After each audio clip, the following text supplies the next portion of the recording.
శిశువు దగ్గర నుంచి వాళ్ళకి వృద్ధాప్యం వచ్చే వరకు ఏ ఏ వయసుల్లో ఏమేమి అవసరమో ఒక తండ్రిగా, తల్లిగా, అన్నగా గుర్తించి సంక్షేమ పథకాలను వాళ్ళ చేతుల్లో పెడుతున్నప్పుడు ఇలాంటి సీఎం గారిని ఎవరు వదులుకుంటారన్నా?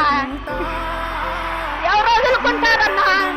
బిడ్డ పుడితే బోరు ముద్ద, బడికి వెళితే అమ్మఒడి, కాలేజీకి వెళితే వసతి దీవెన, విద్యా దీవెన, అక్క చెల్లెలకు ఆసరా చేయూత, రైతు భరోసా, సున్నా వడ్డీలు, ఆరోగ్యం బాగోపోతే వైఎస్ఆర్, ప్రమాదం జరిగితే ధీమా.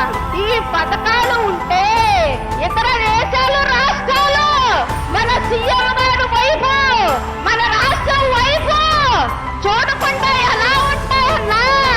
అందుకే